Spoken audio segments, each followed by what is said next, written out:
Right atrium. 1. Pectinate muscle. Pectinate muscles, musculi pectinati, are muscular ridges located in the walls of the heart's atria, specifically in the right and left atria. They are characterized by their comb-like appearance, which is where they get their name, derived from the Latin word pecten, meaning comb. Location. A. In the right atrium, pectinate muscles are prominent and form the anterior wall, extending into the right atrial appendage. They originate from the crista terminalis, a ridge that separates the smooth-walled part of the atrium from the trabeculated part. B. In the left atrium, pectinate muscles are less developed and are confined mainly to the left atrial appendage, appearing smaller and fewer compared to those in the right atrium. Structure. Pectinate muscles are arranged in parallel ridges, giving the atrial walls a trabeculated appearance. This structure increases the surface area of the atrial chambers, allowing for better accommodation of incoming blood. Function. And A. While they provide some degree of contractility, their primary role is to enhance the volume capacity of the atria without significantly increasing the mass of the heart. They allow the atria to stretch and accommodate varying blood volumes, acting as a reserve during periods of increased venous return. B. Pectinate muscles can also play a role in the electrical conduction system of the heart, as they can influence the propagation of electrical impulses within the atria. 2. Sinus venarum. Sinus venarum is a term used to describe a specific part of the right atrium of the heart. It refers to the smooth-walled area of the right atrium that is derived from the embryonic sinus venosus. Here are the key features and significance of the sinus venarum. Location. The sinus venarum is located posterior to the crista terminalis, a muscular ridge that separates it from the anterior part of the right atrium known as the atrium proper. Structure. It has smooth walls and serves as a receiving area for deoxygenated blood returning to the heart. The sinus venarum receives blood from the superior vena cava, inferior vena cava, and the coronary sinus. Function. A. Blood reception. The primary function of the sinus venarum is to collect deoxygenated blood from the systemic circulation before it is pumped into the right ventricle through the tricuspid valve. B. Electrical conduction. The sinus venarum is also significant in the context of cardiac conduction. It houses the sinoatrial node, which is the heart's natural pacemaker responsible for initiating the electrical impulses that regulate heartbeats. 3. Fossa ovalis. The fossa ovalis is a depressed structure located in the inferior aspect of the right atrial septum. It is a remnant of the foramen oval, an opening that allows blood to bypass the fetal lungs during development. Here are the key points about the fossa ovalis. Anatomy. A. The fossa ovalis is formed by the fusion of the septum primum and septum secundum during fetal development. B. It is surrounded by a raised rim called the limbus fossae ovalis. C. The floor of the fossa ovalis is formed by the thin septum primum. Functions. A. In the fetus, the foramen oval allows blood to bypass the lungs and flow from the right atrium to the left atrium. B. After birth, the increased pressure in the left atrium pushes the septum primum against the septum secundum, closing the foramen oval. C. The fossa ovalis remains as a shallow depression in the right atrial septum. 4. Opening of the coronary sinus. The coronary sinus is a crucial venous structure in the heart that drains deoxygenated blood from the myocardium into the right atrium. Here are the key aspects regarding its openings. Location. The coronary sinus opens into the right atrium, specifically at the posterior-inferior aspect, just medial to the entrance of the inferior vena cava. It is positioned between the inferior vena cava and the right atrioventricular orifice tricuspid valve. Thebetian valve. The ostium opening of the coronary sinus is typically guarded by a small, crescent-shaped structure known as the Thebetian valve. This valve helps prevent the backflow of blood from the right atrium into the coronary sinus during diastole, ensuring efficient drainage of blood from the heart muscle. 5. Superior vena cava svik. The superior vena cava svok and inferior vena cava ivik are two major veins responsible for returning deoxygenated blood to the heart, specifically to the right atrium. Anatomy. A. The svek is a large, valveless vessel, approximately 7 cm long and 2 cm wide. It is formed by the union of the right and left brachiocephalic veins behind the first right costal cartilage. B. It descends vertically through the superior and middle mediastinum, running posterior to the second and third intercostal spaces. Function. The svok collects deoxygenated blood from the upper half of the body, including the head, neck, arms, and upper thorax, and drains it into the right atrium at the level of the third costal cartilage. Tributaries. It receives blood from several sources, including the azygos vein, which drains the posterior thoracic wall, and smaller tributaries from the mediastinum and pericardium. 6. Inferior vena cava ivik. Anatomy.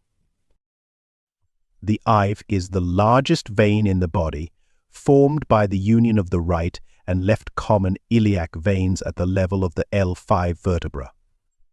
It ascends along the right side of the lumbar vertebrae and passes through the caval opening of the diaphragm at the level of T8.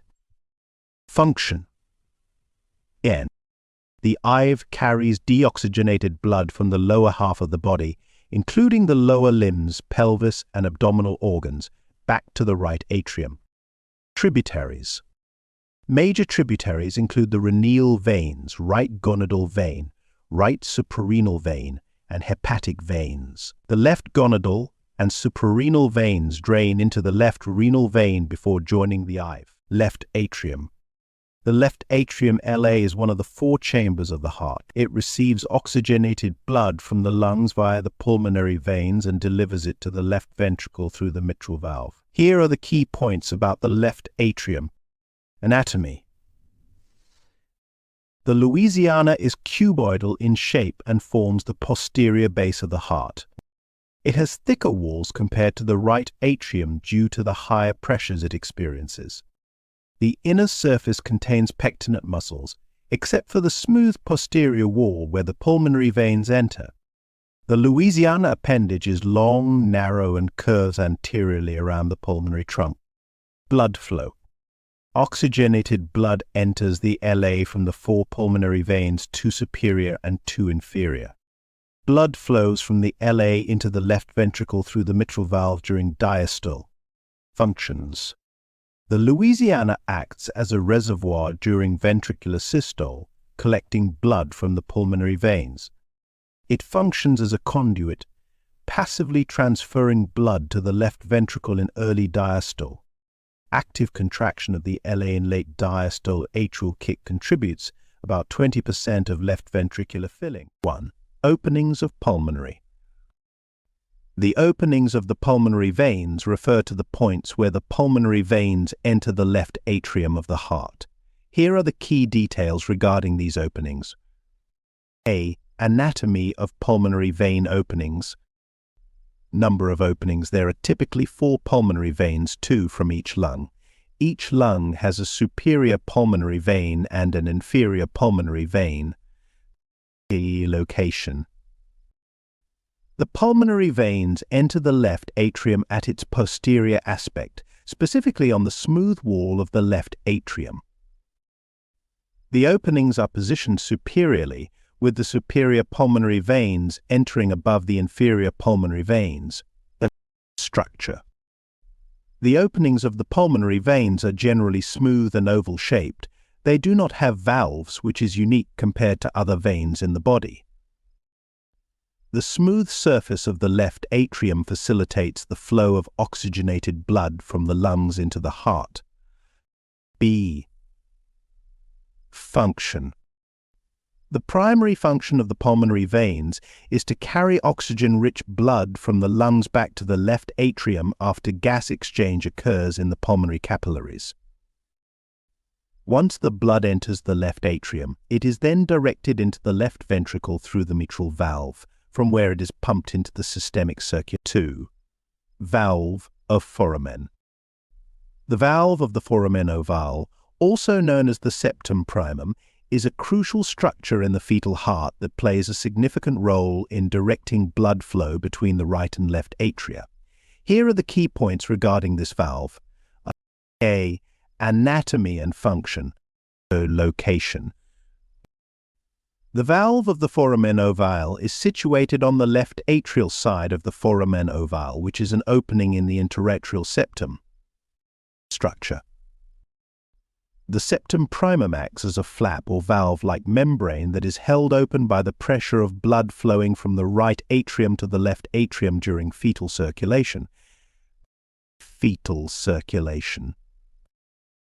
In the fetus, the foramen ovale allows oxygenated blood from the placenta, returning via the ductus venosus, to bypass the non-functioning lungs and flow directly into the left atrium. This ensures that the most oxygen-rich blood reaches vital organs, including the brain. B. Closure after birth.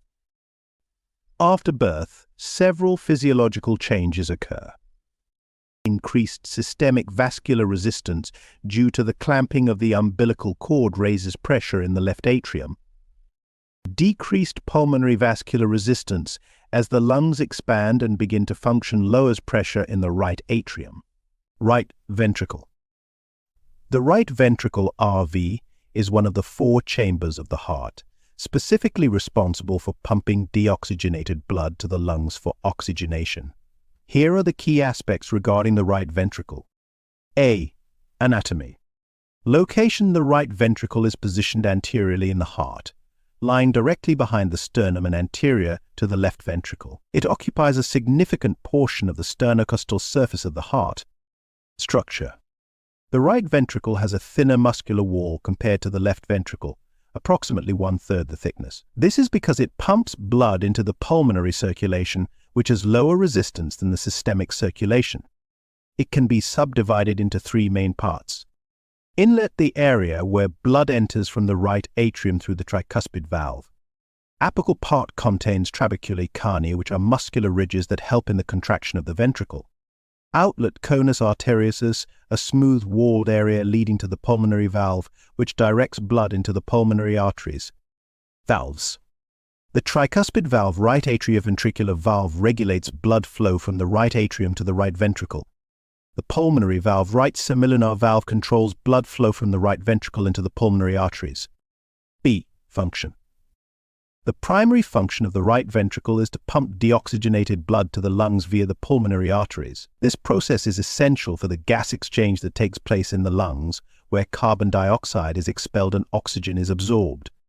During systole, the right ventricle contracts, pushing blood through the pulmonary valve into the pulmonary arteries. During diastole, the ventricle relaxes and fills with blood from the right atrium through the tricuspid valve. 2. Papillary muscles. Papillary muscles are important muscular structures located in the ventricles of the heart. They play a crucial role in the functioning of the atrioventricular valves, the mitral and tricuspid valves, by preventing valve prolapse during ventricular contraction. Here are the key features and functions of papillary muscles. A. Anatomy. Location. Papillary muscles are found within the right and left ventricles of the heart. There are a total of 5 papillary muscles, 3 in the right ventricle and 2 in the left ventricle. Types. Right ventricle contains 3 papillary muscles. Anterior papillary muscle. Posterior papillary muscle. Septal papillary muscle. Attachment. Papillary muscles are attached to the cusps of the atrioventricular valves via chordae tendinae, which are thin, fibrous cords. These structures connect the muscles to the valve leaflets. B. Function. Preventing valve prolapse. During ventricular contraction systole, the papillary muscles contract to maintain tension on the chordae tendinae. This action prevents the valve leaflets from inverting or prolapsing back into the atria, which would allow blood to flow backward regurgitation. Timing of contraction. The papillary muscles begin to contract just before the ventricles contract, ensuring that the valves are securely closed when the pressure in the ventricles rises. Trabeculae carneae. Trabeculae carneae are irregular muscular columns that project from the inner surfaces of the right and left ventricles of the heart. They play a significant role in the structure and function of the ventricles. Here are the key features and functions of trabeculae carneae. A. Anatomy. Structured trabeculae carneae are composed of muscular projections that vary in size and shape. They can be described as ridges. Some trabeculae are attached along their entire length to the ventricular walls, forming prominent ridges. Free-floating others are anchored at both ends but are free in the middle, allowing for mobility within the ventricular cavity. Location trabeculae carneae are found in both ventricles, but they are more prominent and complex in the left ventricle compared to the right. In the right ventricle, a specialized trabeculum known as the moderator band or septomarginal trabecula carries part of the heart's conduction system. B. Function. Mechanical support trabeculae carneae provide structural support to the ventricular walls and help maintain the shape of the ventricles during contraction and relaxation. Prevent valve inversion. They assist in the function of the papillary muscles, which are connected to the chordae tendineae. These structures prevent the inversion of the atrioventricular valves, tricuspid and mitral valves during ventricular contraction, thus preventing backflow of blood into the atria. Enhancing blood flow. The trabecular structure contributes to the efficiency of blood flow within the ventricles. Their regular surface increases turbulence, which can improve mixing and enhance the ejection of blood during systole. Electrophysiological role. Trabeculae carneae may also play a role in cardiac conduction, as their structure can influence the propagation of electrical impulses through the ventricles. Left ventricle. So left ventricle is one of the four chambers of the heart and plays a crucial role in the circulatory. It is responsible for pumping oxygenated blood to the entire body through the aorta. Here are the key features and functions of the left ventricle. A. Anatomy. Location. The left ventricle is located at the bottom left portion of the heart, beneath the left atrium and adjacent to the right ventricle. It forms the apex of the heart. Structure.